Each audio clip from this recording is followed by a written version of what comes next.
जवाब मिलता है प्रधानमंत्री के 5 साल पुराने बयान में। सुनिए। भारत के लिए सबसे पहली अगर कोई प्राथमिकता है तो देश के नौजवानों के लिए रोजगार उपलब्ध कराना।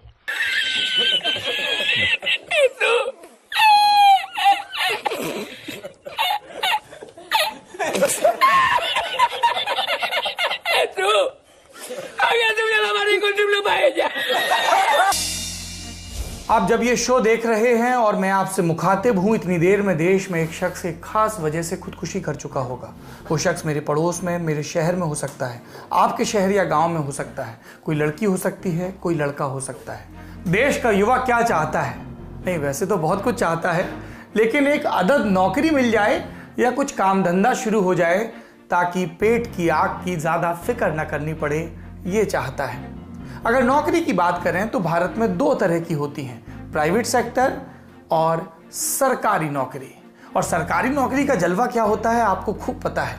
हर बरस लाखों युवा सब काम धंधा छोड़कर सरकारी नौकरी की तैयारी करते हैं। कभी कोचिंग जाते हैं, कभी टेस्ट पेपर सॉल्व करते हैं, लेकिन आवेदन, एडमिट कार्ड, परीक्षा, रिजल्ट और ज्वाइनिंग को लेकर होने वाली लापरवाही उनकी उम्मीदों को कुचल देती है। केंद्र सरकार के स्टाफ सिलेक्शन कमीशन से परेशान इन युवाओं की आज विस्तार से बात होगी लल्लन टॉप शो में। क्यों ये सब काम छोड़ के, पढ़ाई और रिवीजन छोड़ के एक हैशटैग को ट्रेंड कराने में लगे रहते हैं, इनकी तकलीफ क्या है और नरेंद्र मोदी की सरकार इस पर ध्यान क्यों नहीं दे रही। हम एक बार फिर प्रधानमंत्री को उनका ही 6 साल पुराना ये बयान याद दिलाना चाहते हैं। भारत के लिए सबसे पहली अगर कोई प्राथमिकता है तो देश के नौजवानों के लिए रोजगार उपलब्ध कराना। देश की प्राथमिकता युवाओं को रोजगार देने की अगर नहीं है तो भी अब होनी चाहिए। प्रधानमंत्री देश की युवा शक्ति पर गर्व करते हैं। अंतर्राष्ट्रीय मंचों से कई बार कह चुके हैं कि भारत की ताकत भारत के युवा हैं, और ये युवा जब बेरोजगारी को लेकर अपनी समस्या रखते हैं तो सरकारें पूरा ध्यान नहीं देती। हम उम्मीद करते हैं कि सरकार युवाओं की इन मांगों पर ध्यान दे ताकि आगे से सृजन वाली शक्ति रोजगार मांगने, सरकारों के खिलाफ प्रदर्शन करने और फॉर्म भरने के बाद नौकरियों के इंतजार में जाया ना हो। आप जब ये शो देख रहे हैं और मैं आपसे मुखातिब हूं, इतनी देर में देश में एक शख्स एक खास वजह से खुदकुशी कर चुका होगा। वो शख्स मेरे पड़ोस में, मेरे शहर में हो सकता है, आपके शहर या गांव में हो सकता है, कोई लड़की हो सकती है, कोई लड़का हो सकता है, 20 साल का नौजवान या 35-40 साल का कोई आदमी। हर एक घंटे में ऐसे खुदकुशी करने वालों में एक नया नाम जुड़ता जाता है, आंकड़े बढ़ जाते हैं, पहचान बदल जाती है, लेकिन खुदकुशी की वजह इसमें कॉमन होती है। भारत में हर घंटे एक आदमी बेरोजगारी या पैसों की तंगी या कर्ज में डूबने की वजह से आत्महत्या कर लेता है। ये आंकड़े हमें एनसीआरबी यानी नेशनल क्राइम रिकॉर्ड ब्यूरो से मिलते हैं, और एनसीआरबी के 2019 के आंकड़ों के मुताबिक देश में करीब 1,30,000 लोगों ने आत्महत्या की, जिसमें से 11,268 यानी करीब 9% आत्महत्याएं रोजगार न मिलने की वजह से या गरीबी या कर्ज में डूबने से हुई। और जब हम खुदकुशी के आंकड़ों पर गौर करते हैं, किसानों की खुदकुशी के आंकड़े भी ज़हन में आते हैं। 8 से 10 साल पहले किसानों की खुदकुशी के मामले हमारे डिस्कोर्स का हिस्सा थे। किसानों की आत्महत्याएं कैसे कम हो, इस पर चर्चा होती थी।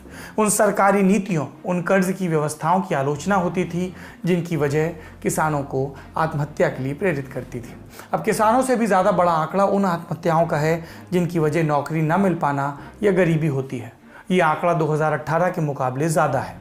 बेरोजगारी का आंकड़ा बढ़ता है, बेरोजगारी की वजह से खुदकुशियों का आंकड़ा बढ़ता है, और बढ़ता है उन युवाओं का गुस्सा जिनके साथ नौकरी के नाम पर क्रूर सरकारी मजाक होता है। चुनाव से पहले सरकारें नौकरियां निकालती हैं, फॉर्म भरे जाते हैं। देश के लाखों युवा सरकारी नौकरियों के वादे के पीछे तैयारी में रातों की नींद जलाते हैं, और फिर परीक्षा के इंतजार में कई बरस निकल जाते हैं। अगर परीक्षा हो भी जाए तो नतीजे लटका दिए जाते हैं, नतीजे आ भी जाएं तो ज्वाइनिंग देने में सरकार कई अड़ंगे लगा देती है। और जो युवा शक्ति देश के सृजन में शामिल होना चाहती थी, उन्हें नौकरियों के लिए धरने, प्रदर्शन करने पड़ते हैं, सोशल मीडिया पर हैशटैग चलाने पड़ते हैं, अपनी बात कहने के लिए मीम बनाने पड़ते हैं, और सरकारें फिर भी नहीं सुनती। और तब सवाल मन में आता है कि हमारे देश की, हमारी सरकार की पहली और सबसे ज़रूरी प्राथमिकता क्या होनी चाहिए। जवाब मिलता है प्रधानमंत्री के 5 साल पुराने बयान में। सुनिए। भारत के लिए सबसे पहली अगर कोई प्राथमिकता है तो देश के नौजवानों के लिए रोजगार उपलब्ध कराना। रोजगार के योग्य नौजवानों को तैयार करना, रोजगार के योग्य नौजवान को तैयार करने के लिए पूरा एक मैकेनिज्म, एक व्यवस्था, एक स्ट्रक्चर तैयार करना। 2014 में सरकार बनने के साल भर बाद पीएम मोदी ने देश के युवाओं को नौकरी देने के लिए एक विजन रखा, जिसकी बुनियाद इस बात पर थी कि हमारे पास युवा भी हैं और नौकरियां भी हैं। दिक्कत बस इतनी है कि नौकरी से मिलाप का युवाओं में कौशल नहीं। इसलिए युवाओं के हुनर को तराशने के लिए प्रधानमंत्री कौशल विकास योजना शुरू हुई। इसके लिए एक मंत्रालय भी बनाया गया। और तब देश के पीएम ने युवाओं को क्या सपने दिखाए थे, सुनिए। आज देश का कोई नौजवान हाथ फैला करके कुछ मांगने के लिए तैयार नहीं है। वो दयनीय जिंदगी जीना नहीं चाहता है, वो आत्मसम्मान से जीना चाहता है, वो गर्व से जीना चाहता है।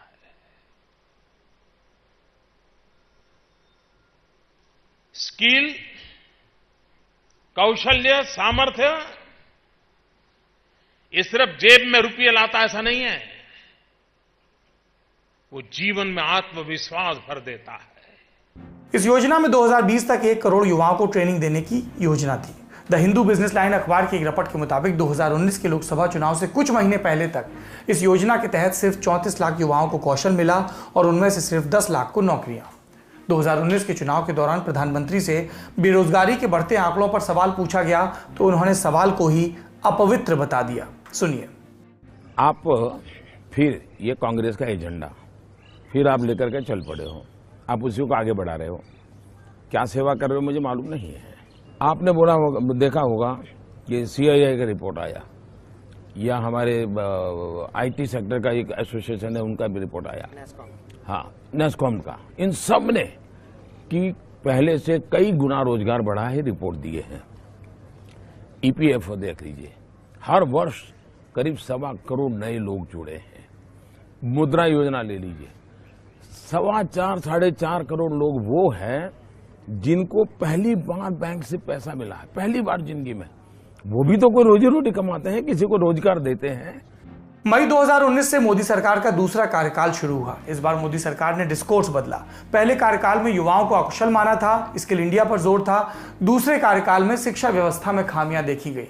कहा गया कि पढ़ाई के बाद नहीं, पढ़ाई के साथ ही कौशल देने यानी वोकेशनल कोर्स शुरू करने की बात होगी और नई शिक्षा नीति में से रखा भी गया। और इससे युवाओं का जीवन कैसे बदल जाएगा, प्रधानमंत्री ने इसके बारे में भी अलग अलग मौकों पर बात की।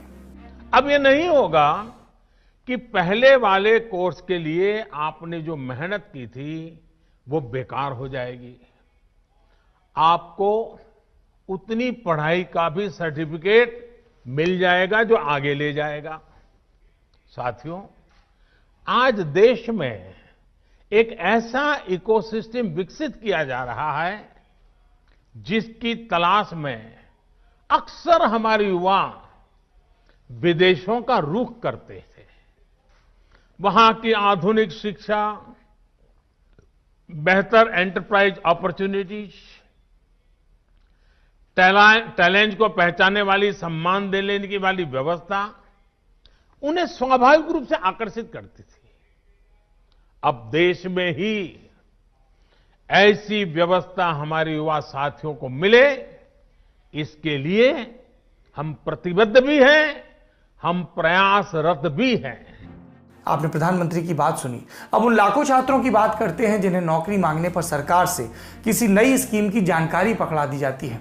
21 फरवरी यानी कि कल सोशल मीडिया पर एक बार फिर से रोजगार के मुद्दे पर युवाओं ने मोदी सरकार के खिलाफ अपनी नाराजगी जाहिर की। मोदी रोजगार दो और बहाना नहीं बहाली चाहिए, ट्विटर से लेकर यूट्यूब तक ये हैशटैग चलता रहा। दिन भर में करीब 25 लाख ट्वीट इन हैशटैग्स पर किए गए। और इसकी वजह क्या है? तात्कालिक वजह है SSC CGL 2019 के टियर 2 का रिजल्ट। ये टियर 2 परीक्षा क्या होती है, इसे लेकर छात्रों को क्या परेशानी है, इस पर आएंगे। लेकिन पहले SSC CGL के बारे में जान लेते हैं। SSC यानी स्टाफ सिलेक्शन कमीशन। SSC का काम होता है सरकारी विभागों के लिए भर्ती करना। इसके लिए SSC 3 अहम एग्जाम कराती है। पहला MTS यानी कि मल्टीटास्किंग स्टाफ एग्जामिनेशन। ये एग्जाम अलग अलग मंत्रालयों और विभागों में ग्रेड C यानी नॉन क्लर्क की भर्ती के लिए होते हैं। दूसरा होता है CHSL यानी combined higher secondary level exam. इससे केंद्र सरकार lower divisional clerk, postal assistant, court clerk और डेटा एंट्री ऑपरेटर जैसे पदों के लिए भर्ती करती है। तीसरा होता है CGL यानी कि कंबाइंड ग्रेजुएट लेवल एग्जामिनेशन। इसके जरिए केंद्रीय मंत्रालयों और विभागों में B और C ग्रेड के अधिकारियों की भर्ती होती है। ये परीक्षा 4 चरणों में होती है। टियर 1 और 2 का एग्जाम ऑब्जेक्टिव होता है, बहुविकल्पीय प्रश्न। टियर 3 डिस्क्रिप्टिव होता है, इसमें निबंध और लेटर जैसी चीजें लिखनी होती हैं। Tier 4 computer based skill test होता है। तो हुआ ये कि CGL 2019 के टियर 2 की परीक्षा 15, 16 और 18 नवंबर 2020 को हुई। रिजल्ट आया 3 दिन पहले यानी कि 19 फरवरी को। जैसे ही अभ्यर्थियों ने रिजल्ट देखा, सोशल मीडिया पर कैंपेन शुरू हो गया। परीक्षा परिणाम का विरोध कर रहे अभ्यर्थियों का कहना है कि 18 नवंबर का पेपर आसान था, छात्रों ने काफी अच्छा स्कोर किया था, कईयों ने कुल 200 अंक की परीक्षा में पूरे अंक तक हासिल किए थे। लेकिन जब रिजल्ट आया तो ऐसे कई छात्रों का सिलेक्शन नहीं हुआ जिन्होंने अच्छा स्कोर किया था। छात्रों का आरोप है कि नॉर्मलाइजेशन के नाम पर 15-16 को एग्जाम देने वालों के 60-70 नंबर बढ़ा दिए गए, जबकि 18 नवंबर को एग्जाम देने वालों के इतने ही नंबर घटा दिए गए। यानी SSC का यह हाल है कि वो एक परीक्षा 3 दिन में कराती है, लेकिन SSC के एक्सपर्ट्स तीनों पेपर का स्टैंडर्ड एक जैसा नहीं रख पाते और फिर SSC को भी कबूलना पड़ता है कि एक पेपर जरूरत से ज्यादा आसान हो गया था। SSC के खिलाफ छात्रों का यह गुस्सा सिर्फ CGL 2019 एग्जाम को लेकर नहीं था, कई वजहों में से ये एक वजह थी। इसके अलावा छात्रों की डिमांड लिस्ट में सीटें बढ़ाने की, फाइन एंड फेयर एग्जाम की और वेटिंग लिस्ट जैसे मुद्दों की भी थी। 19 फरवरी को SSC ने रिजल्ट जारी किया। 3 दिन बीत चुके हैं, तब से अब तक छात्रों के इतने बड़े कैंपेन के बावजूद SSC की ओर से कोई प्रतिक्रिया नहीं आई। जब हमने SSC का पक्ष जानने के लिए कॉल किया तो चेयरमैन ऑफिस से जवाब मिला कि हेल्पलाइन नंबर पर बात करिए, और हेल्पलाइन नंबर तो ऐसा कि लगता ही नहीं। ये तो बात हुई CGL की। SSC ने 2018 में भी एक भर्ती निकाली थी, कांस्टेबल जनरल ड्यूटी की। बोलचाल की भाषा में से SSC GD 2018 कहा गया। ये भर्ती पैरामिलिट्री फोर्सेज यानी कि CRPF, ITBP, BSF, CISF, NIA और असम राइफल्स में सिपाहियों के 54,000 पदों पर भर्ती के लिए निकाली गई थी। इसे बाद में बढ़ाकर 60,210 पदों के लिए किया गया। इस भर्ती के 3 चरण थे, रिटन एग्जाम, फिजिकल टेस्ट और मेडिकल टेस्ट। एप्लीकेशन का प्रोसेस स्टार्ट हुआ जुलाई 2018 में। तीनों टेस्ट पूरा होते होते आ गया जनवरी 2021, बीच में मान लेते हैं 10-1 महीने कोविड की वजह से। फिर 21 सितंबर 2020 को लोकसभा में एक सवाल का जवाब देते हुए केंद्रीय गृह राज्य मंत्री नित्यानंद राय ने कहा कि केंद्रीय अर्धसैनिक बल में 1,11,093 पद खाली हैं। SSC GD 2018 की भर्ती में करीब 85-90 हज़ार कैंडिडेट ऐसे थे जो तीनों स्टेज पार कर चुके थे। इनमें से काफ़ी ऐसे भी थे जिनका ये आखिरी मौका था, यानी कि भर्ती प्रक्रिया पूरी होने में लेट लतीफ़ी के चलते ये ओवर एज हो गए थे और अगली भर्ती में इन्हें जगह नहीं मिल पाती। ऐसे में SSC GD 2018 के अभ्यर्थियों ने मांग की कि जब आपके पास तीनों परीक्षा पास करके 85 से 90 हज़ार कैंडिडेट पड़े हुए हैं और सीटें भी खाली हैं, तो फिर सबको नियुक्ति क्यों नहीं दी जा रही। लेकिन SSC ने अभ्यर्थियों की मांग को अनसुना कर दिया और करीब 54,000 सीटों पर फाइनल मेरिट लिस्ट जारी की। इसके अलावा दिल्ली पुलिस भर्ती और SSC CGL 2020 का फॉर्म भरने में हुई दिक्कतों की वजह से भी छात्र SSC को निशाने पर ले रहे हैं। ये SSC की बात हो गई। अब केंद्र सरकार के एक और विभाग रेलवे की तरफ चलते हैं। रेलवे ने फरवरी 2019 में विज्ञापन निकाला, नौकरियां ही नौकरियां। NTPC यानी नॉन टेक्निकल पॉपुलर कैटेगरीज में 35,208 पोस्ट की वैकेंसी, जिसमें clerk, ticket clerk, goods guard, station master जैसे पद थे जिन पर भर्ती होनी थी। इनके लिए आवेदन करने वालों की संख्या 1,26,00,000 के लगभग थी। जून और सितंबर 2019 के बीच इनकी परीक्षा आयोजित होनी थी। फिलहाल 2021 का फरवरी लगभग जाने वाला है और NTPC के पहले स्टेज का एग्जाम अब तक पूरा नहीं हो सका है। आपको याद होगा पिछले साल सितंबर में किस तरह छात्रों ने बेरोजगारी के खिलाफ जमकर प्रदर्शन किया था। तब नतीजा ये हुआ था कि NTPC के एग्जाम की डेट RRB ने घोषित की थी। 28 दिसंबर 2020 से पहले स्टेज का कंप्यूटर बेस्ड टेस्ट एग्जाम शुरू हुआ, जो अभी भी चल रहा है। इसके बाद दूसरे स्टेज का कंप्यूटर बेस्ड टेस्ट होगा, फिर मेडिकल और टाइपिंग टेस्ट। इसके बाद डॉक्यूमेंट वेरिफिकेशन और फिर जाकर नियुक्ति मिलेगी। NTPC के साथ ही रेलवे ने ग्रुप D की भी भर्ती निकाली थी। 1,03,769 पदों की भारी भरकम वैकेंसी, 1,15,00,000 के लगभग इसमें भी आवेदन आए थे। सितंबर-अक्टूबर 2019 में एग्जाम का शेड्यूल था। परीक्षा अप्रैल से जून 2021 में प्रस्तावित है, यानी कि अब तक नहीं हुई। SSC और रेलवे ये केवल 2 केंद्रीय संस्थानों की स्थिति है जिनसे युवाओं को सबसे ज्यादा नौकरी की आस होती है। राज्यों के भर्ती आयोगों का हाल और भी खस्ता है, उन पर भी कभी बात करेंगे। हम एक बार फिर प्रधानमंत्री को उनका ही 6 साल पुराना ये बयान याद दिलाना चाहते हैं। भारत के लिए सबसे पहली अगर कोई प्राथमिकता है तो देश के नौजवानों के लिए रोजगार उपलब्ध कराना। देश की प्राथमिकता युवाओं को रोजगार देने की अगर नहीं है तो भी अब होनी चाहिए। प्रधानमंत्री देश की युवा शक्ति पर गर्व करते हैं। अंतर्राष्ट्रीय मंचों से कई बार कह चुके हैं कि भारत की ताकत भारत के युवा हैं, और ये युवा जब बेरोजगारी को लेकर अपनी समस्या रखते हैं तो सरकारें पूरा ध्यान नहीं देती। हम उम्मीद करते हैं कि सरकार युवाओं की इन मांगों पर ध्यान दे ताकि आगे से सृजन वाली शक्ति रोजगार मांगने, सरकारों के खिलाफ प्रदर्शन करने और फॉर्म भरने के बाद नौकरियों के इंतजार में जाया ना हो। आज के शो में इतना ही।